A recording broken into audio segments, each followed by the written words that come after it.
그 아이 가식 덩어리야. 겉으로는 착한 척하지만 속은 계산으로 가득 차 있어. 정희의 차가운 말에 하진의 얼굴이 붉어졌다. 어머니, 지은이가 그런 아이가 아니에요. 어떻게 확신하니? 사귀어 봤으니까 알죠. 정희는 고개를 저었다. 하진아, 너는 너무 순진해. 그 아이가 너를 이용하는 거야. 이용한다고요? 하진의 목소리가 높아졌다. 그래. 태양그룹 본부장이라는 타이틀을 보고 접근한 거지. 어머니께서는 지은이를 한 번도 만나보지도 않으셨잖아요. 그 말에 정희는 잠시 멈칫했다. 맞는 말이었다. 만나볼 필요 없어. 이 보고서가 모든 걸 말해주거든. 하진이 갑자기 일어섰다. 어머니가 진심을 보셨나요? 그 한마디가 정희의 가슴을 찔렀다. 그럼 어머니가 직접 그 아이의 하루를 살아보세요. 하진이 그 말을 남기고 집을 나갔다. 하지만 그들은 몰랐다. 연기에 질식해 쓰러진 지은이가 마지막까지 붙잡고 있었던 것은 이야기를 시작하기 전에 구독과 좋아요를 부탁드립니다. 구독과 좋아요는 영상 제작에 많은 도움과 힘이 됩니다. 안녕하세요. 저는 윤정희입니다. 올해 65, 국내 최대 식품 그룹인 태양그룹의 회장 부인이죠. 아침 6시 저는 어김없이 눈을 뜹니다. 30년 넘게 지켜온 습관이에요. 침실 창문 너머로 한강이 한눈에 내려다 보이는 이곳 강남 펜트하우스에서 하루를 시작하죠. 메이드 김 여사가 조용히 문을 두드리며 모닝커피를 가져다 줍니다. 부인님, 오늘 일정표 놓아둘게요. 저는 고개만 끄덕입니다. 말이 많으면 품격이 떨어져요. 태양그룹 회장 부인으로서 지켜야 할 격이 있거든요. 거울 앞에 서서 머리를 단정히 빗어 올립니다. 회색빛 도는 머리카락 한 올도 흐트러뜨리지 않아요. 진주 목걸이를 목에 둘러매고 샤넬 정장으로 갈아입죠. 이 모든 것이 그냥 습관이 된 지 오래입니다. 아침 식탁에서 남편과 마주 앉습니다. 태양그룹 김 회장, 제 남편이에요. 35년을 함께 살았지만 여전히 저는 그를 회장님이라 부릅니다. 그것이 우리 집안의 방식이거든요. 오늘도 골프 모임이 있으시죠? 그럼 정 여사도 부인의 모임 있지 않나? 네, 오후에 있어요. 짧고 단조로운 대화가 끝나면 각자 하루 일과를 시작합니다. 30년 넘게 이어온 아침 풍경이에요. 남편이 회사로 떠나고 나면 저는 응접실로 향합니다. 오늘은 특별한 날이거든요. 아들 하진이가 점심시간에 집에 온다고 했어요. 요즘 부쩍 바빠진 녀석이 웬일로 시간을 낸 건지 궁금했죠. 하진이는 태양그룹 마케팅 본부장입니다. 올해 34, 결혼 정년기를 한참 넘겼어요. 주변에서 좋은 집안 딸들을 소개해줘도 번번이 거절하더군요. 그러면서 하는 말이 아직 마음에 드는 사람이 없어요라니 참 답답한 녀석이에요. 정오가 되자 하진이가 집에 도착했습니다. 정갈한 정장 차림에 단정한 인상, 제가 자랑스러워하는 아들이죠. 어머니, 안녕하세요. 응, 왔구나. 밥은 먹었니? 회사에서 간단히 먹고 왔어요. 하진이가 소파에 앉으면서 뭔가 망설이는 기색을 보입니다. 평소와 다른 모습이에요. 제가 먼저 입을 열었죠. 무슨 일이니? 표정이 평소와 달라 보이는데. 하진이가 잠시 머뭇거리더니 주머니에서 무언가를 꺼냅니다. 작은 사진 한 장이에요. 어머니, 사실 결혼하고 싶은 여자가 있어요. 순간 제 마음이 두근거렸습니다. 드디어 이 녀석도 마음을 정한 모양이네요. 그런데 왜 이렇게 조심스러워하는 걸까요? 그래, 어떤 아이인데? 하진이가 사진을 제게 건네줍니다. 29 정도로 보이는 여자가 앞치마를 두른 채 밝게 웃고 있는 모습이에요. 소박해 보이지만 인상은 나쁘지 않네요. 이름이 박지은이에요. 나이는 29이고 직업은 국밥집을 운영해요. 그 순간 제 손에 든 사진이 살짝 떨렸습니다. 국밥집이라고 했나요? 국밥집 아가씨라고? 제 목소리가 어느새 차가워졌어요. 하진이가 당황한 표정으로 저를 바라봅니다. 네, 어머니. 그런데 정말 좋은 사람이에요. 성격도 밝고 착하고. 잠깐. 저는 손을 들어 하진이의 말을 막았습니다. 국밥집을 운영한다는 것은 곧 서민층이라는 뜻이겠죠. 태양그룹 회장 부인의 며느리가 국밥집 아가씨라니. 하진아, 너는 태양그룹의 후계자야. 우리 집안이 어떤 집안인지 알고 있지? 물론 알고 있어요. 하지만 어머니, 지은이는 그 아이 집안 배경은 어떻게 되는 거니? 하진이가 입술을 꾹 다뭅니다. 대답하기 싫어하는 표정이에요. 그게 고아예요. 고아라고 했나요? 제 등골이 서늘해집니다. 집안도 없는 아이를 우리 며느리로 맞으라고요? 하진아, 우리 집안에 그런 아이는 안 돼. 제 목소리가 한층 더 차가워졌어요. 하진이가 놀란 듯 제게 시선을 고정합니다. 어머니, 그게 무슨... 사람은 격이 있어야 해. 우리 같은 집안에서는 더욱 그렇고. 하진이의 얼굴이 굳어집니다. 그래도 저는 멈추지 않았어요. 태양그룹 며느리가 되려면 그에 걸맞은 가문 출신이어야 해. 최소한 부모가 누구인지는 알아야 하지 않겠니? 어머니, 그런 식으로 말씀하시면 사실을 말하는 거야. 응접실에 침묵이 흘렀습니다.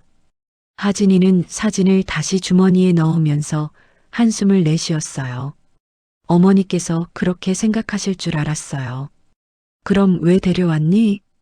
혹시나 해서요. 어머니께서 이해해 주실까봐. 저는 찻잔을 들고 천천히 홍차를 마셨습니다. 차가운 도자기가 입술에 닿는 감촉이 선명해요. 하진아, 엄마가 너를 위해서 하는 말이야. 결혼은 개인의 문제가 아니야. 특히 우리 같은 집안에서는 더욱 그렇지. 하진이가 고개를 떨구었습니다. 그 모습을 보니 마음 한편이 아프긴 해요. 하지만 이것이 현실이거든요. 어머니, 그럼 지은이를 포기하라는 말씀이세요? 그게 현명한 선택이야. 하진이가 일어나면서 정중히 인사를 했습니다. 알겠습니다. 다시 생각해 볼게요. 그리고는 집을 나갔어요. 저는 혼자 응접실에 남아 창밖을 바라봤습니다. 한강이 유유히 흐르고 있네요. 사실 저도 젊었을 때가 있었어요. 25에 결혼해서 이 집에 시집 왔을 때 저 역시 격이 부족하다는 소리를 들었거든요. 시어머니께서 차갑게 대하시던 기억이 아직도 선명해요. 그런데 세월이 흐르면서 저는 이 집안의 격에 맞춰 살아왔습니다. 때로는 힘들었지만 그것이 제 의무라고 생각했어요. 그렇게 30년을 견뎌왔거든요. 이제 며느리를 맞을 차례인데 국밥집 아가씨라니. 아무리 좋은 아이라고 해도 우리 집안의 격에는 맞지 않아요. 저녁 무렵 남편이 돌아왔습니다. 하진이 이야기를 꺼냈더니 남편도 제와 같은 반응이었어요. 국밥집 아가씨? 하진이 녀석이 정신이 나갔나? 그러게 말이에요. 제가 단호하게 말렸어요. 잘했어. 우리 집안 체면이 있는데. 그날 밤 저는 잠이 오지 않았습니다. 하진이의 실망한 표정이 자꾸 떠올랐거든요. 하지만 이것만은 양보할 수 없어요. 태양그룹의 명예가 걸린 문제니까요. 하진이가 집을 나간 지 이틀이 지났습니다. 저는 서재에 앉아 태양그룹 계열사 보고서를 검토하고 있었어요. 그런데 자꾸 그 국밥집 아가씨 생각이 났습니다. 박지은이라고 했죠. 문득 궁금해졌어요. 정말 어떤 아이일까요? 하진이가 그렇게까지 좋아할 만한 여자라니. 저는 서랍에서 명함 한 장을 꺼냈습니다. 김진호 탐정사무소, 제가 가끔 필요할 때 이용하는 곳이에요. 김 소장님, 저 윤정희입니다. 아, 부인님. 어떻게 지내셨어요? 조사해 주실 일이 하나 있어요. 전화로 박지은이라는 이름과 국밥집 운영 여부만 알려줬습니다. 김 소장은 이틀이면 충분하다고 했어요. 그리고 오늘 드디어 조사 보고서가 도착했습니다. 두꺼운 봉투를 받아든 제 손이 미묘하게 떨렸어요. 왠지 좋지 않은 예감이 들었거든요. 응접실에서 봉투를 뜯었습니다. A사 용지 10장 정도의 보고서가 들어 있었어요. 첫 장을 넘기자마자 제 표정이 굳어졌습니다. 성명 박지은, 나이 29세, 학력 고등학교 졸업, 부모 생후 3개월에 고아원에 맡겨짐, 부모 신원 불명, 직업 국밥집 지은이네 집밥 운영, 월 매출 약 300만 원, 월 지출 약 350만 원, 부채 은행 대출 800만 원, 카드 대출 200만 원, 총 1천만 원. 저는 보고서를 천천히 읽어 내려갔습니다. 읽을수록 마음이 차가워졌어요. 박지은은 20에 고아원을 나와 혼자 살기 시작했습니다. 여러 식당에서 일하다가 작년에 작은 국밥집을 차렸대요. 하지만 장사가 잘 안 되어서 매달 적자를 보고 있다고 했습니다. 그런데 특이한 점이 있었어요. 보고서 마지막 장에 이런 내용이 있었거든요. 최근 3개월간 하진 씨와의 교제 사실 확인. 하진 씨가 식당 단골이 되면서 친분 시작. 박지은 씨가 먼저 적극적으로 접근한 것으로 보임. 저는 보고서를 다시 읽었습니다. 그 아이가 먼저 접근했다고요? 매달 50만 원씩 적자를 보는 상황에서 태양그룹 본부장과 만난 거네요. 역시 그렇군. 저는 중얼거리며 보고서를 덮었습니다. 제가 예상한 대로였어요. 돈 없는 여자가 재벌가 아들에게 접근할 이유는 뻔하죠. 그때 현관에서 소리가 났습니다. 하진이가 왔나 보네요. 저는 보고서를 서랍 안에 넣고 응접실로 나갔습니다. 어머니, 안녕하세요. 하진이가 정중하게 인사했지만 표정이 어두웠어요. 이틀 전과 똑같은 모습이네요. 응, 앉아라. 하진이가 소파에 앉자 저도 맞은편에 앉았습니다. 사실 오늘 하진이가 올 줄 알았어요. 아마 그 아이 얘기를 하러 왔겠죠. 어머니, 지난번에 말씀드린 지은이 일로. 잠깐. 저는 하진이의 말을 막고 서랍에서 보고서를 꺼냈습니다. 하진이가 의아한 표정으로 저를 바라봤어요. 이게 뭐예요? 내가 사랑한다는 그 아이에 대한 조사 보고서야. 하진이의 얼굴이 순간 굳었습니다. 저는 보고서를 탁자 위에 놓았어요. 조사 보고서요? 어머니께서 지은이를. 그래. 우리 며느리가 될 수도 있는 아이니까 당연히 알아봐야지. 하진이가 보고서를 집어들었습니다. 페이지를 넘기면서 그의 표정이 점점 어두워졌어요. 어머니, 이건 너무하지 않나요? 뭐가 너무하니? 사람을 이렇게 조사하시다니. 하진아, 현실을 봐라. 저는 찻잔을 들고 차분하게 말했습니다. 그 아이는 부모도 없고 빚도 1천만 원이나 있어. 게다가 장사도 매달 적자잖니. 하진이가 보고서를 내려놓으며 저를 똑바로 바라봤습니다. 그래서요? 돈 없는 여자가 재벌가를 택할 이유는 하나뿐이야. 너도 알지 않니? 하진이의 얼굴이 붉어졌습니다. 화가 난 모양이네요. 어머니, 지은이가 그런 아이가 아니에요. 어떻게 확신하니? 사귀어 봤으니까 알죠. 저는 고개를 저었습니다. 이 순진한 녀석이 세상을 너무 모르는군요. 하진아, 너는 너무 순진해. 그 아이가 너를 이용하는 거야.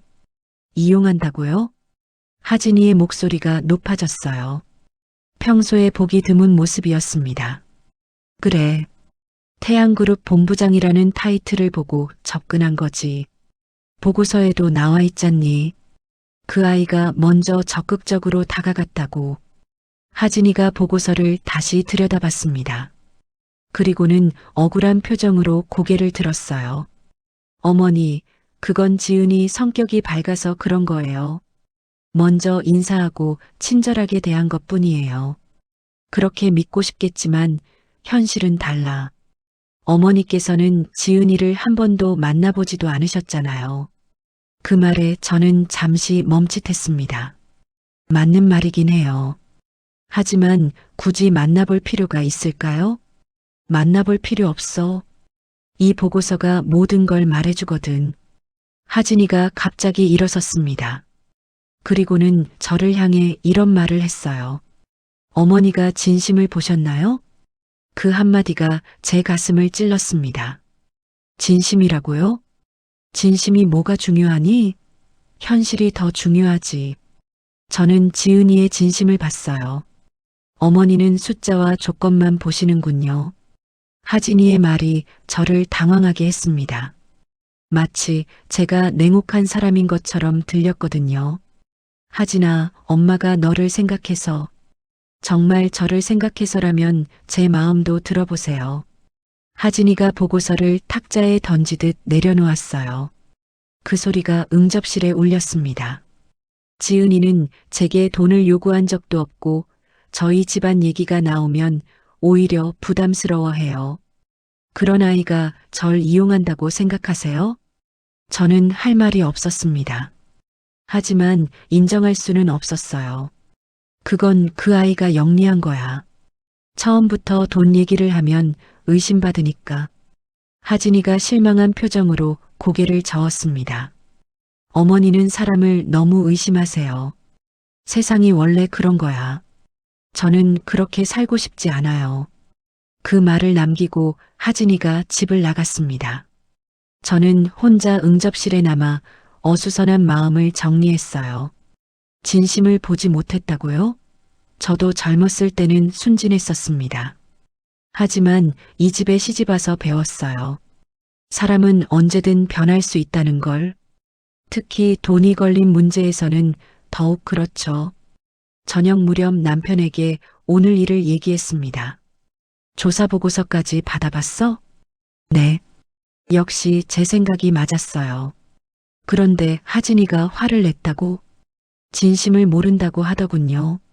남편이 신문을 접으며 한숨을 쉬었어요. 그 녀석도 나이가 나이인데 철이 없네. 아무래도 단호하게 말려야 할 것 같아요. 그래야지. 우리 체면이 있는데. 그날 밤 저는 또다시 잠을 이루지 못했습니다. 하진이의 마지막 말이 계속 귓가에 맴돌았거든요. 정말 제가 진심을 보지 못하는 걸까요? 아니면 하진이가 너무 순진한 걸까요? 창밖으로 한강의 야경이 반짝였습니다. 저 멀리 어딘가에 그 박지은이라는 아이가 살고 있겠죠. 적자 나는 국밥집에서 혼자 고생하면서 문득 이상한 생각이 들었어요. 정말 그 아이가 하진이를 이용하는 걸까요? 아니면 정말로 사랑하는 걸까요? 하지만 곧 고개를 저었습니다. 이런 의심 자체가 위험한 거예요. 태양그룹의 명예를 지키는 것이 제 의무니까요. 저는 침대에 누워 천장을 바라봤습니다. 이 문제가 생각보다 단순하지 않을 것 같다는 불길한 예감이 들었어요. 하진이와의 다툼 이후 사흘이 지났습니다. 저는 서재에 앉아 계속 고민에 빠져 있었어요. 조사 보고서의 내용은 분명했지만 하진이의 말도 마음에 걸렸거든요. 어머니가 진심을 보셨나요? 그 한마디가 자꾸 떠올랐습니다. 정말 제가 진심을 보지 못하는 걸까요? 아니면 그 박지은이라는 아이가 정교하게 연기를 하는 걸까요? 문득 결심이 섰어요. 내 눈으로 직접 확인해 보겠습니다. 저는 옷장을 뒤졌습니다. 평소 입던 고급 옷들 뒤쪽에 오래전에 사둔 소박한 옷가지들이 있었어요. 자원봉사 갈 때 입으려고 샀던 것들이죠. 회색 털 코트, 낡은 검정 바지, 허름한 운동화. 거기에 오래된 장바구니까지 준비했습니다. 그리고는 화장대 앞에 앉았어요. 파운데이션을 어둡게 발라 얼굴을 검게 만들었습니다. 입술엔 색깔 없는 립밤만 발랐어요. 머리는 허름한 모자로 가렸죠. 거울을 보니 평범한 노년 여성 같았습니다. 마지막으로 목에 걸고 다니던 진주 목걸이를 풀었어요. 이것만은 절대 들킬 수 없거든요. 준비를 마치고 택시를 탔습니다. 기사님이 백미러로 저를 힐끔거렸지만 알아보지 못했어요. 어디로 가세요? 성동구 금호동으로 가주세요. 박지은의 국밥집이 있는 곳이었습니다. 택시가 강남을 벗어나 한강을 건너자 풍경이 달라졌어요. 높은 빌딩들이 사라지고 오래된 주택가가 나타났습니다. 할머니, 도착했어요. 기사님이 정중하게 말했습니다. 저를 할머니라고 부르네요. 변장이 성공한 모양이에요. 골목길을 걸어가며 지은이네 집밥이라는 간판을 찾았습니다. 생각보다 작은 가게였어요. 유리창 너머로 안을 들여다보니 테이블이 5개 정도 있었습니다. 문 앞에서 잠시 망설였어요. 정말 들어가도 될까요? 하지만 이미 여기까지 왔는걸요. 문을 열고 들어섰습니다. 따뜻한 국물 냄새가 코끝을 스쳤어요. 가게 안은 소박하지만 깔끔했습니다. 어서 오세요. 밝은 목소리가 들렸습니다. 앞치마를 두른 여자가 주방에서 나왔어요. 사진에서 본 그 박지은이었습니다. 실제로 보니 생각보다 예뻤어요. 화장기 없는 얼굴이지만 인상이 좋았습니다. 키는 보통이고 체격도 날씬한 편이네요. 할머니, 여기 앉으세요. 박지은이 테이블을 닦으며 말했습니다. 저를 할머니라고 부르는군요. 역시 변장이 성공했나 봅니다. 고맙구나. 저는 일부러 목소리를 거칠게 만들었어요. 그리고 구석자리에 앉았습니다. 뭐 드릴까요? 국밥이 제일 맛있어요. 그럼 국밥 하나 줘. 네, 잠깐만요. 국밥 한 그릇 따뜻하게 말아드릴게요. 박지은이 주방으로 들어갔습니다.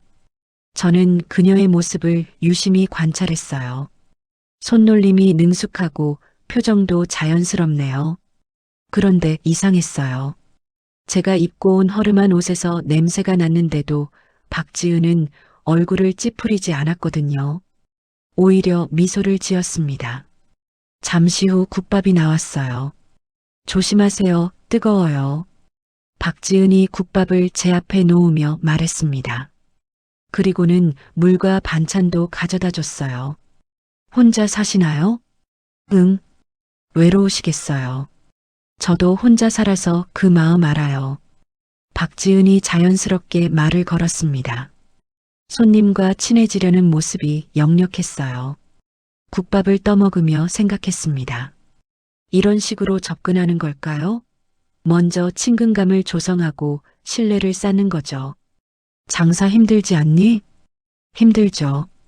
그래도 손님들이 맛있게 드시면 보람 있어요. 젊은 처자가 고생이 많구나. 괜찮아요. 저는 혼자서도 잘 살 수 있어요. 혼자서도 잘 산다고요? 조사보고서에는 매달 적자라고 나와 있었는데 말이에요. 그때 가게 문이 열렸습니다. 중년 남성이 들어왔어요. 지은아, 안녕. 아, 김 사장님. 어서 오세요. 박지은이 반갑게 인사했습니다. 단골 손님인 모양이네요. 오늘도 국밥 하나? 그래. 그런데 오늘따라 더 맛있어 보이네. 김 사장이라는 분이 농담을 했어요. 박지은이 웃으며 대답했습니다. 매일 정성껏 끓이거든요. 그러게. 그래서 내가 매일 오는 거야. 이런 대화를 들으며 저는 점점 의구심이 들었어요. 정말 자연스러운 모습이거든요. 연기라기에는 너무 자연스럽고 진짜라고 하기에는 너무 완벽했어요. 국밥을 다 먹고 자리에서 일어났습니다.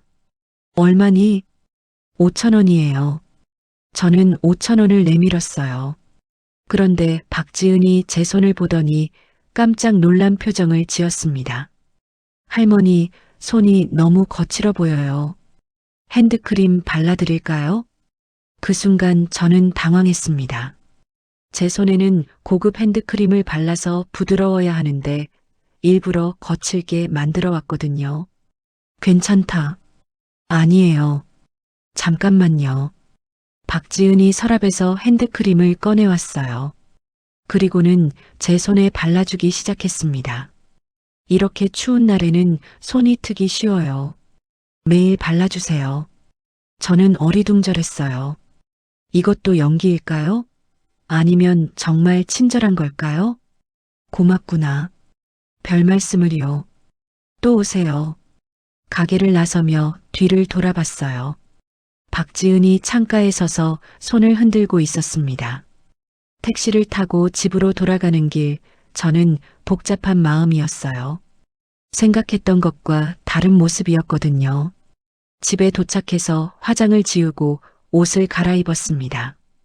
거울 속의 제 모습이 낯설어 보였어요. 저녁 무렵 하진이가 집에 왔습니다.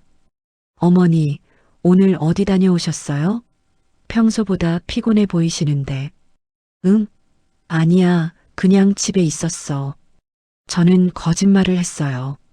하진이에게 말할 수는 없었거든요. 그런데 어머니, 지은이 일은 어떻게 생각하세요?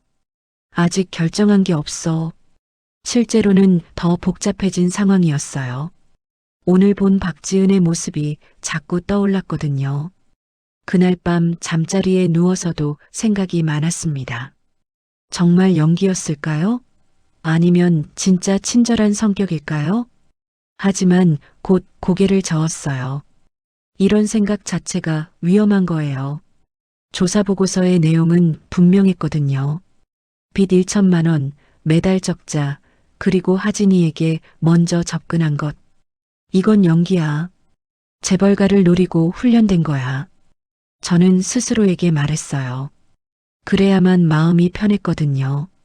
하지만 박지은이 제 손에 핸드크림을 발라주던 모습이 자꾸 떠올랐습니다. 그 따뜻한 손길이 진짜였을까요? 아니에요. 분명 계산된 행동이었을 거예요. 재벌가 며느리가 되기 위한 연습이었겠죠. 저는 이불을 머리끝까지 덮었어요. 더 이상 생각하고 싶지 않았거든요. 하지만 잠은 쉽게 오지 않았습니다. 창밖으로 한강의 야경이 보였어요. 저 멀리 성동구 쪽을 바라보며 생각했습니다. 지금쯤 박지은은 뭘 하고 있을까요? 아마 내일 장사 준비를 하고 있겠죠. 혼자서 말이에요. 조사 보고서에 나온 대로 적자를 보면서도 웃는 얼굴로 손님을 맞을 준비를 하고 있을 거예요. 그 모습을 상상하니 마음 한쪽이 이상했어요. 하지만 곧 정신을 차렸습니다. 이런 감정은 위험해요.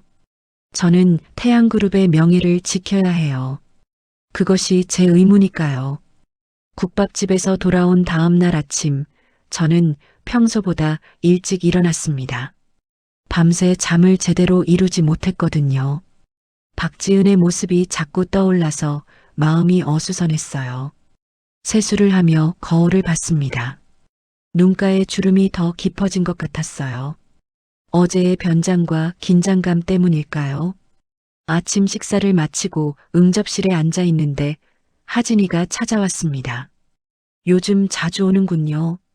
아마 그 아이 얘기를 하러 왔겠죠. 어머니, 안녕하세요. 응, 앉아라.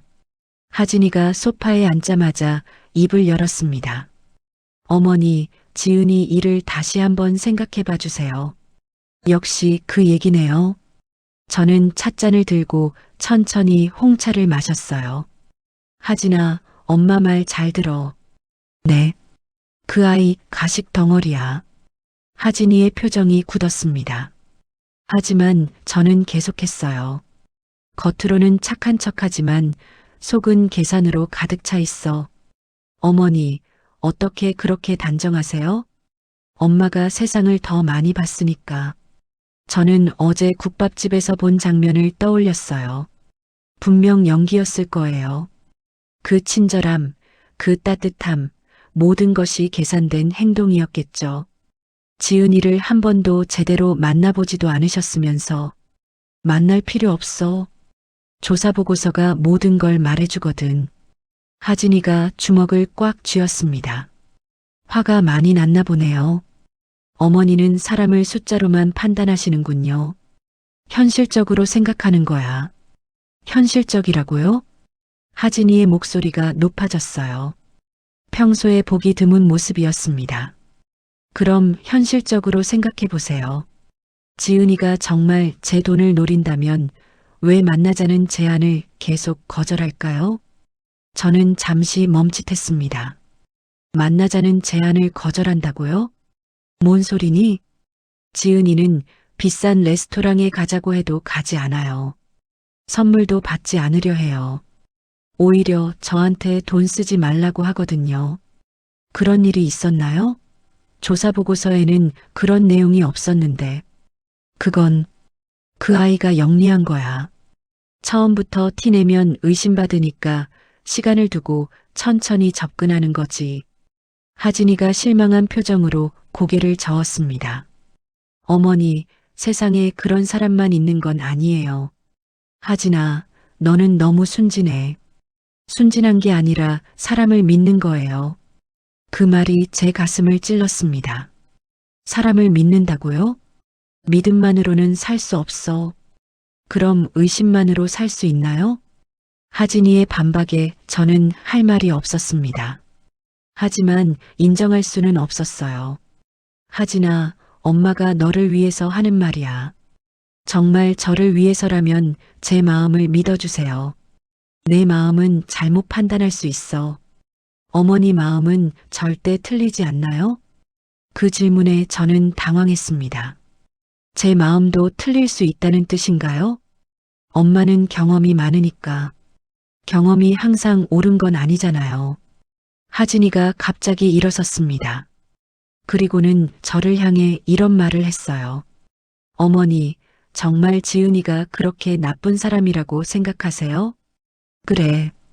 그럼 어머니가 직접 그 아이의 하루를 살아보세요. 그 말에 제가 깜짝 놀랐습니다. 그 아이의 하루를 산다고요? 무슨 뜻이니? 지은이가 어떻게 사는지, 어떤 마음으로 하루하루를 견뎌내는지 직접 보세요. 그러고 나서도 같은 말을 할 수 있는지 궁금하네요. 하진이가 그 말을 남기고 집을 나갔습니다. 저는 혼자 응접실에 남아 어수선한 마음을 달랬어요. 그 아이의 하루를 산다고요? 무슨 소리인지 이해할 수 없었습니다. 점심시간이 되어도 식욕이 없었어요. 하진이의 마지막 말이 계속 머릿속을 맴돌았거든요. 오후에는 부인의 모임이 있었습니다. 평소 같으면 즐겁게 참석했을 텐데 오늘은 마음이 무거웠어요. 정희 씨, 오늘 왜 이렇게 기운이 없어요? 박 여사가 걱정스럽게 물었습니다. 아니에요, 괜찮아요. 혹시 하진 군 결혼 얘기 때문인가요? 순간 제가 깜짝 놀랐어요. 벌써 소문이 났나 보네요. 어떻게? 김 여사한테 들었어요. 하진 군이 국밥집 아가씨랑 사귄다면서요? 제 얼굴이 붉어졌습니다. 벌써 재벌가 사모님들 사이에 소문이 퍼진 거네요. 정희 씨, 빨리 정리하세요. 우리 체면이 있잖아요. 그러게 말이에요. 국밥집 아가씨를 며느리로 맡는다니. 부인들의 수군거림이 제 귀에 들려왔어요. 제가 제대로 관리하지 못한다는 눈초리였습니다. 집에 돌아와서도 마음이 편하지 않았어요. 저녁 무렵 남편이 회사에서 돌아왔을 때도 비슷한 얘기를 들었거든요. 오늘 이사회에서 하진이 얘기가 나왔어. 뭐라고 하던가요? 국밥집 며느리를 들인다는 소문이 있다더군. 체면이 말이 아니야. 저는 한숨을 내쉬었어요. 벌써 회사에까지 소문이 퍼진 모양이네요. 그날 밤 저는 또다시 잠을 이루지 못했습니다. 침실을 벗어나 화장실로 갔어요. 거울 앞에 선 제 모습을 봤습니다. 창백한 얼굴, 깊어진 주름, 차가워 보이는 눈빛. 내가 언제부터 이렇게 차가운 여자가 되었지? 저는 거울 속 제 모습에게 물었어요. 하지만 답은 돌아오지 않았습니다. 문득 젊었을 때가 떠올랐어요. 25에 이 집에 시집 왔을 때 저도 순진했었거든요. 사람을 의심하기보다는 믿으려 했었죠. 하지만 세월이 흐르면서 달라졌어요. 이 집안의 격에 맞춰 살아가면서 점점 차가워졌죠. 언제부턴가 사람을 먼저 의심하게 되었어요. 그게 옳은 일이라고 생각했거든요. 태양그룹의 명예를 지키는 것이 제 의무라고 믿었어요. 하지만 오늘 하진이의 말을 듣고 보니 확신이 서지 않았습니다. 정말 제가 옳은 걸까요? 박지은의 모습이 또 떠올랐어요. 어제 국밥집에서 본 그 모습 말이에요. 정말 연기였을까요? 아니면, 아니야. 분명 계산된 행동이었어. 저는 스스로에게 다짐했어요. 그렇게 생각해야만 마음이 편했거든요. 침대로 돌아와 이불을 덮었지만 잠은 오지 않았습니다. 창밖으로 새벽 공기가 차갑게 느껴졌어요. 하진이의 마지막 말이 계속 귓가에 맴돌았습니다. 어머니가 직접 그 아이의 하루를 살아보세요. 그 아이의 하루를 산다는 게 무슨 뜻일까요? 설마 정말 그 아이처럼 살라는 뜻은 아니겠죠? 하지만 문득 궁금해졌어요. 정말 박지은은 어떻게 하루를 보낼까요? 빚에 쪼들리면서도 웃는 얼굴로 손님을 맞는 그 마음은 뭘까요? 저는 베개에 얼굴을 묻었어요. 더 이상 생각하고 싶지 않았거든요. 하지만 마음 한편으로는 알고 있었어요. 이 문제가 쉽게 해결되지 않을 거라는 걸, 하진이가 포기하지 않을 거라는 걸, 그리고 무엇보다 제 마음속 어딘가에서 의심이 자라고 있다는 걸. 정말 박지은이 나쁜 아이일까요? 아니면 제가 너무 차가워진 걸까요? 새벽이 되어서야 겨우 잠이 들었습니다. 꿈속에서도 박지은의 미소가 떠올랐어요. 그 따뜻한 미소가 진짜인지 가짜인지 알 수 없는 채로 새벽 4시 저는 잠에서 깨어났습니다. 또다시 뒤척이던 밤이었어요. 침실에서 일어나 서재로 향했습니다. 서재 한쪽 벽에 있는 오래된 책장을 열었어요. 맨 아래 선반에 낡은 앨범이 있었습니다. 오래전부터 거기 있었지만 거의 들여다보지 않던 것이죠. 앨범을 꺼내어 소파에 앉았습니다. 표지가 바래고 모서리가 해진 앨범이었어요. 첫 장을 넘기자 어린 제가 나왔습니다. 23세 윤정이. 지금과는 전혀 다른 모습이었어요. 허름한 앞치마를 두르고 작은 국수집에서 일하는 모습이었습니다. 머리는 단정하게 올렸지만 옷은 소박했어요. 그때는 가진 게 별로 없었거든요. 부모님을 일찍 여의고 혼자 살아가야 했어요. 고등학교를 겨우 마치고 서울로 올라와 이런저런 일을 했습니다. 그 중에서도 가장 오래 한 게 그 국수집 일이었어요. 사진 속 제 얼굴은 지금보다 훨씬 밝았습니다. 힘들었지만 희망이 있었던 때였죠. 다음 페이지를 넘겼어요. 국수집 사장 할머니와 함께 찍은 사진이 나왔습니다. 김할머니라고 불렀던 분이었어요. 김할머니는 저에게 정말 좋은 분이었어요. 부모 없는 저를 친딸처럼 돌봐주셨거든요. 정희야, 밥은 마음으로 짓는 거야. 할머니가 자주 하시던 말씀이 떠올랐습니다.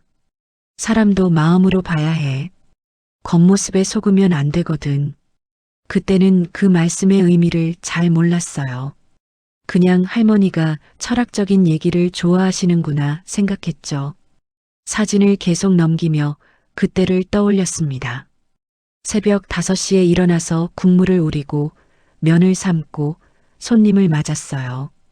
하루 종일 서서 일했지만 힘들다는 생각보다는 보람을 느꼈었거든요. 손님들이 맛있게 드시는 모습을 보면 기뻤어요. 특히 어려운 처지의 손님들이 오시면 국물을 더 넉넉하게 담아드렸습니다. 어느 날 비가 많이 오던 날이었어요. 할머니 한 분이 젖은 채로 가게에 들어오셨어요. 돈이 부족해서 주문을 망설이고 계셨죠. 할머니, 여기 앉으세요. 따뜻한 국수 한 그릇 드릴게요. 제가 그렇게 말씀드렸어요. 할머니는 돈이 부족하다고 하셨지만 저는 그냥 대접해드렸습니다. 아이고, 고마워라. 이런 착한 아이가 어디 있노? 할머니가 눈물을 글썽이시며 말씀하셨어요. 그때 제 마음이 따뜻해졌던 기억이 납니다. 김할머니께서 그 모습을 보시고는 이렇게 말씀하셨어요. 정희야, 내가 지금 한 일이 진짜 장사야. 사람 마음을 얻는 게 가장 큰 이익이거든. 그때는 무슨 뜻인지 잘 몰랐어요. 하지만 지금 생각해보니 알 것 같아요. 앨범 마지막 페이지에는 김할머니의 마지막 모습이 있었습니다. 돌아가시기 직전에 찍은 사진이었어요. 정희야, 세상 살면서 마음 잃지 마라. 할머니의 유언 같은 말씀이었어요. 돈도 중요하고 지위도 중요하지만 마음이 가장 소중한 거야.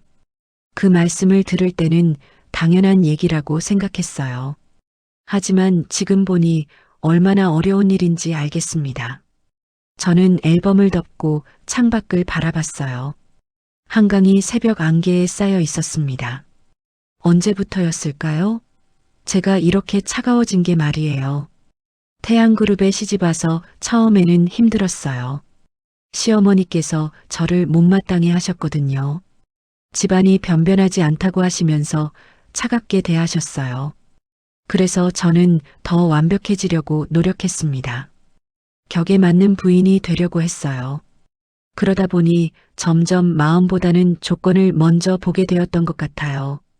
김할머니의 말씀을 잊고 살았던 거네요. 문득 박지은의 모습이 떠올랐습니다. 어제 국밥집에서 본 그 모습 말이에요. 제 손에 핸드크림을 발라주던 따뜻한 손길. 그때 저는 그게 연기라고 생각했어요. 계산된 행동이라고 단정했죠. 하지만 지금 생각해보니 확신이 서지 않아요. 정말 연기였을까요? 아니면 진짜 마음이었을까요? 젊은 시절의 제 모습과 지금의 박지은이 겹쳐 보였어요. 둘 다 가진 게 별로 없는 처지에서 열심히 살아가는 모습이었거든요. 그때의 저를 누군가 조사보고서로 평가했다면 어땠을까요? 아마 비슷했을 거예요. 가난한 집안 출신, 별다른 재산 없음, 불안정한 직업. 하지만 그때의 저는 진실했어요. 사람을 이용하려는 마음 따위는 없었거든요. 그냥 열심히 살아가려고 했을 뿐이에요. 혹시 박지은도 그런 마음일까요? 저는 눈가가 뜨거워지는 걸 느꼈어요. 언제부터 이렇게 눈물이 나려고 하는 걸까요? 나는 그걸 잊고 살았구나. 저는 중얼거렸어요. 김할머니의 가르침을 잊고 살았던 거네요. 앨범을 다시 품에 안았습니다. 차가운 도자기 같았던 제 마음이 조금씩 따뜻해지는 것 같았어요. 하진이의 말이 다시 떠올랐습니다. 어머니가 직접 그 아이의 하루를 살아보세요. 이제 그 말의 의미를 알 것 같았어요. 그날은 유난히 비가 많이 내렸습니다. 새벽부터 내리기 시작한 비가 오후가 되어도 그치지 않았어요. 저는 서재에서 앨범을 정리하며 과거를 돌이키고 있었습니다. 저녁 무렵 거실에서 뉴스를 보고 있는데 긴급 속보가 나왔어요. 성동구 대림동 일대에서 화재가 발생했습니다. 현재 소방당국이 진화 작업을 벌이고 있습니다. 화면에 불길에 휩싸인 건물들이 나왔어요. 그런데 그 장소가 낯익었습니다. 며칠 전에 갔던 그곳이 아닌가요? 성동구 금고동 상가 화재로 인해 인근 음식점들이 피해를 입었습니다. 기자의 멘트가 이어졌어요. 저는 텔레비전 앞으로 다가갔습니다. 화면에 지은이네 집밥이라는 간판이 보였어요. 박지은의 국밥집이었습니다. 간판 주변으로 검은 연기가 자욱했어요. 순간 가슴이 철렁했습니다. 그 아이는 괜찮을까요? 저는 급하게 옷을 갈아입고 차키를 집었어요. 어디로 가는지도 모르면서 차에 올랐습니다. 비가 세차게 내리는 가운데 강남을 벗어나 성동구로 향했어요. 평소 같으면 절대 혼자 운전하지 않는 거리였는데 그날은 달랐습니다. 현장에 도착하니 소방차와 경찰차가 여러 대 와 있었어요. 연기 냄새가 코를 찔렀습니다. 차에서 내려 화재 현장으로 다가갔어요. 박지은의 국밥집 앞에는 소방 테이프가 쳐져 있었습니다. 아가씨, 위험하니까 뒤로 물러나 계세요. 소방관이 저를 말렸어요. 저는 주변을 둘러봤습니다. 박지은은 어디에 있을까요? 그때 골목 안쪽에서 소리가 들렸어요. 사람들이 웅성거리는 소리였습니다. 그쪽으로 가보니 박지은이 있었어요. 온몸이 그을음으로 더러워진 채로 무언가를 나르고 있었습니다. 지은아, 그만해. 위험해. 동네 아주머니들이 말렸지만 박지은은 멈추지 않았어요. 가까이 가서 보니 놀라운 광경이었습니다. 박지은이 나르고 있는 건 자신의 가게 물건들이 아니었어요. 큰 솥과 쌀포대, 그리고 각종 채소들이었습니다. 지은아, 내 가게 먼저 챙겨. 아니에요. 이거 먼저 옮겨야 해요. 박지은이 숨을 헐떡이며 대답했어요. 이 밥으로 내일 어르신들 드려야 해요. 그제야 알았습니다. 박지은이 나르고 있는 것들은 동네 무료급식용 재료들이었어요. 저는 멍하니 그 모습을 지켜봤습니다. 자신의 가게가 불에 타는데도 남을 위한 급식 재료를 먼저 구해내다니. 지은아, 그만해. 연기 너무 심해. 아주머니들이 소리쳤지만 박지은은 계속 솥을 끌어내려 했어요. 그때였습니다. 갑자기 박지은이 비틀거리더니 쓰러졌어요. 연기를 너무 많이 마신 모양이었습니다. 저는 반사적으로 달려갔어요.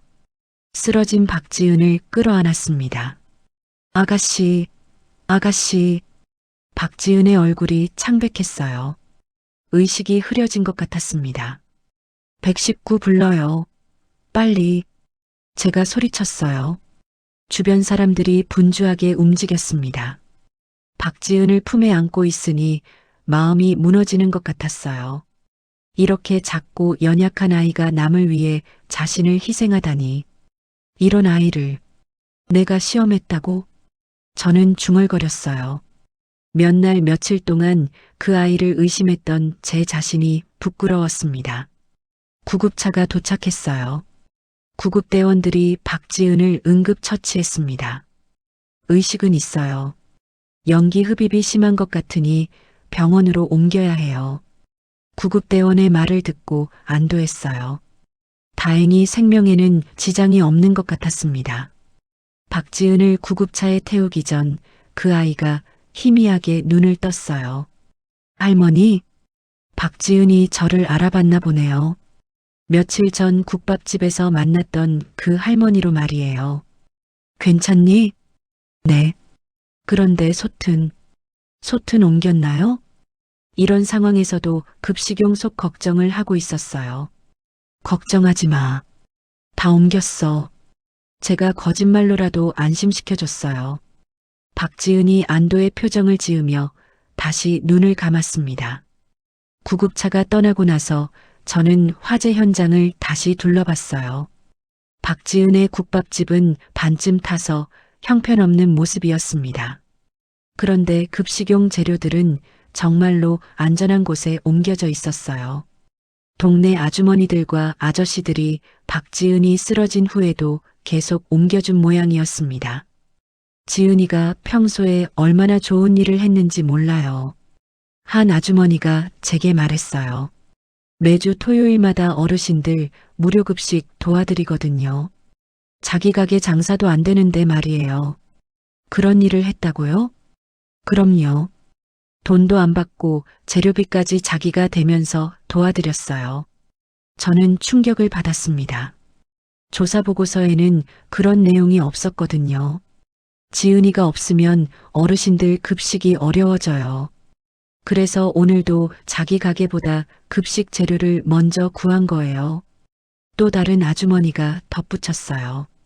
진짜 착한 아이예요. 이런 아이가 어디 있겠어요? 저는 할 말이 없었습니다. 제가 그토록 의심했던 박지은이 이런 아이였다니. 비가 계속 내렸지만 저는 그 자리에 서 있었어요. 머릿속이 복잡했습니다.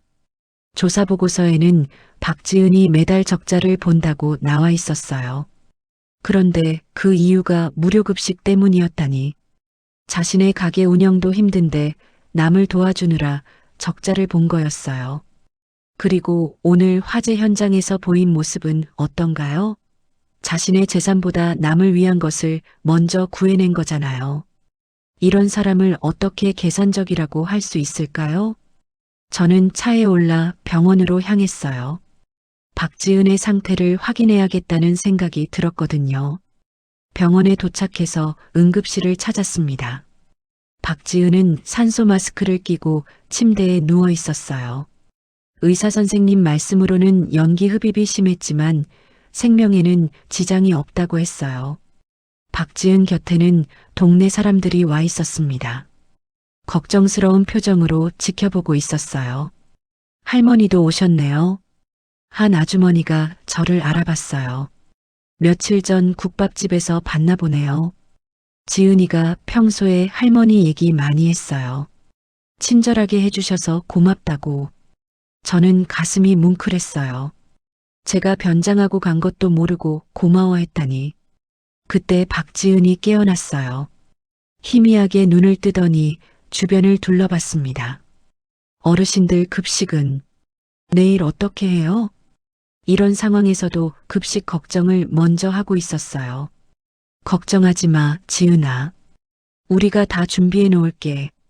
동네 아주머니가 다독였어요. 저는 그 모습을 보며 깨달았습니다. 진짜 가문의 격이 무엇인지 말이에요. 돈과 지위가 아니라 이런 마음씨가 진짜 격인 거였어요. 병원 복도를 걸으며 저는 마음을 정리했습니다. 오늘 본 것들이 제 모든 편견을 무너뜨렸어요. 박지은에 대해 제가 가졌던 의심들이 얼마나 잘못된 것이었는지 깨달았거든요. 응급실 앞에서 잠시 멈춰섰어요. 안에서는 박지은이 산소 마스크를 끼고 누워 있었습니다. 창백한 얼굴이지만 평화로운 표정이었어요. 동네 사람들이 하나둘 집으로 돌아갔어요. 이제 응급실에는 박지은과 저만 남았습니다. 저는 천천히 박지은의 침대 옆으로 다가갔어요. 그리고 무릎을 꿇었습니다. 차가운 병원 바닥이 무릎에 닿았지만 아프지 않았어요. 오히려 마음이 편해졌습니다. 미안하다. 저는 작은 목소리로 말했어요. 내가 잘못 봤다.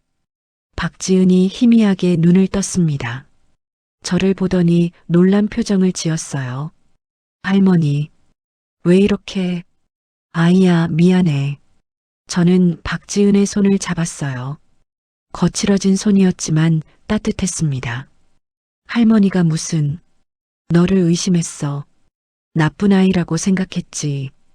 박지은이 더욱 놀란 표정을 지었어요. 제가 누구인지 아직 모르는 것 같았습니다. 저는 윤정희예요. 하진이 어머니. 그 말을 듣자 박지은의 눈이 커졌어요. 산소 마스크 너머로 당황한 기색이 역력했습니다. 어머님? 그래, 하진이 어머니야. 저는 박지은의 손을 더 꽉 잡았어요. 너를 조사하고 의심하고 정말 잘못했어. 박지은이 산소 마스크를 벗으려고 했지만 저는 말렸어요. 마스크 끼고 있어. 아직 연기가 빠지지 않았을 거야. 어머님, 제가... 아무 말하지 마. 엄마가 미안하다는 말부터 들어. 저는 진심으로 말했어요. 이 아이를 의심했던 제 자신이 부끄러웠거든요. 그때 병원 문이 열렸어요. 하진이가 급하게 뛰어들어왔습니다. 지은아, 괜찮아? 하진이가 박지은에게 달려갔어요. 그러다 바닥에 무릎 꿇고 있는 저를 발견했습니다. 어머니, 왜 그러세요? 하진아, 엄마가 정말 잘못했어. 저는 일어나서 하진이를 바라봤어요. 아들의 눈에 눈물이 고여 있었습니다. 지은이가 어떤 아이인지 이제 알겠어. 어머니, 내가 옳았어. 엄마가 너무 차갑게 굴었지. 하진이가 저를 끌어안았어요. 오랜만에 느끼는 따뜻한 포옹이었습니다. 어머니, 괜찮아요. 이해해요. 아니야. 변명의 여지가 없어. 저는 하진이를 보며 말했어요. 지은이가 무료급식을 도왔다는 것도 몰랐어. 조사보고서에는 그런 내용이 없었거든. 지은이는 그런 일을 남에게 자랑하지 않아요. 그래서 더 미안해. 박지은이 조심스럽게 말했어요. 어머님, 괜찮아요. 저를 의심하시는 것도 이해해요. 아니야, 이해할 일이 아니야. 저는 박지은의 침대 옆에 앉았어요. 오늘 내가 한 일을 봤어. 자신의 가게보다 남을 위한 걸 먼저 구해내는 아이를. 박지은이 부끄러워하며 고개를 숙였어요. 당연한 일 했을 뿐이에요. 당연하지 않아. 아무나 할 수 있는 일이 아니야. 저는 박지은의 손을 다시 잡았어요. 지은아, 우리 며느리로 와줄 수 있을까? 박지은이 깜짝 놀라 저를 바라봤어요. 하진이도 믿을 수 없다는 표정이었습니다. 어머님, 정말, 그래, 진심이야. 저는 확신에 찬 목소리로 말했어요. 내가 진짜 우리 집안의 얼굴이야. 며칠 후, 저는 태양그룹 재단 사무실에 있었습니다. 긴급 이사회가 열렸어요.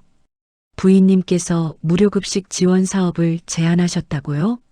한 이사가 물었어요.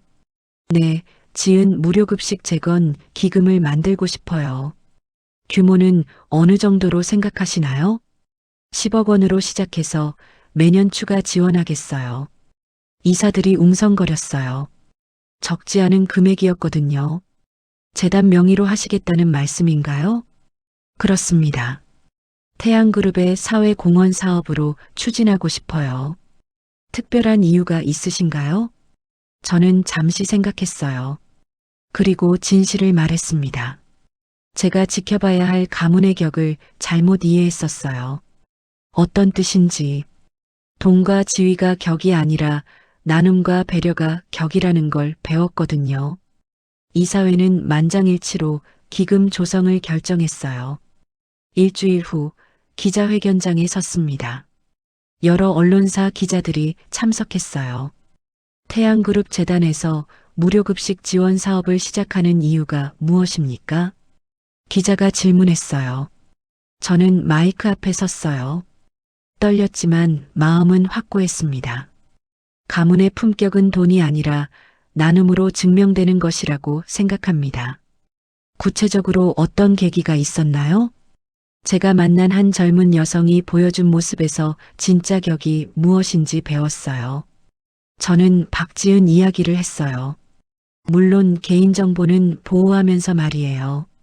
자신의 재산보다 남을 위한 것을 먼저 생각하는 마음, 그것이 진짜 품격입니다. 기자회견이 끝나고 집으로 돌아왔어요. 하진이와 박지은이 기다리고 있었습니다. 박지은은 이미 퇴원했어요. 다행히 큰 문제 없이 회복되었거든요. 어머님, 고생 많으셨어요. 박지은이 정중하게 인사했어요. 아니야, 이제부터 엄마라고 불러. 네, 어머니. 박지은이 수줍게 미소 지었어요. 그 미소가 정말 예뻤습니다. 지은아, 국밥집은 어떻게 할 거니? 다시 차릴 거예요. 더 큰 곳으로요. 혼자서? 아니에요. 이제 도와주실 분들이 많아져서요. 박지은이 밝게 대답했어요. 무료급식도 계속 할 거고요. 어머님 덕분에 더 많은 어르신들을 도울 수 있게 됐어요. 저는 뿌듯했어요. 이런 아이가 우리 며느리가 된다니. 그날 밤 거울 앞에 섰어요.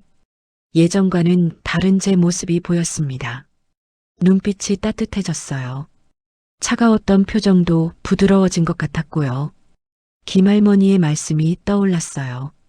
사람은 마음으로 봐야 해. 이제야 그 말씀의 참뜻을 알 것 같았습니다. 창밖으로 한강이 반짝였어요. 내일부터는 새로운 일상이 시작될 거예요. 박지은과 함께하는 일상, 진짜 가문의 격을 지켜가는 일상 말이에요. 저는 만족스러운 미소를 지으며 침실로 향했습니다. 오늘 밤은 편안하게 잠들 수 있을 것 같았거든요. 석 달이 지났습니다. 성동구 금고동의 지은이네 집밥이 다시 문을 열었어요.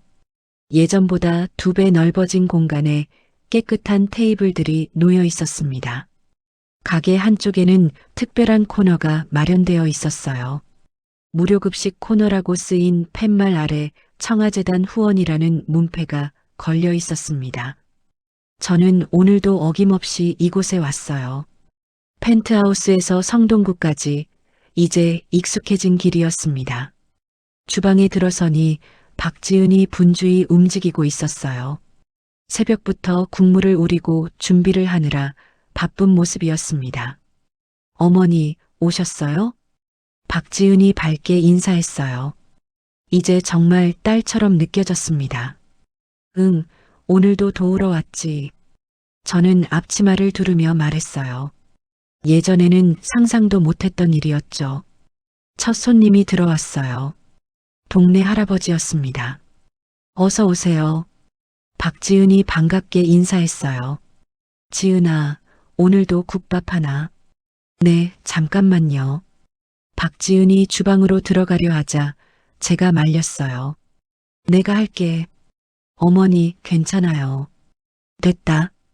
오늘은 내가 밥 짓는 날이야. 저는 국밥을 정성껏게 말았어요. 김할머니께 배웠던 그 방법으로 말이에요. 국밥을 할아버지께 갖다 드렸더니 놀라시더군요. 새로 오신 분인가? 네, 지은이 시어머니예요. 아이고, 안녕하세요. 지은이 덕분에 우리가 얼마나 잘 먹고 있는지 몰라요.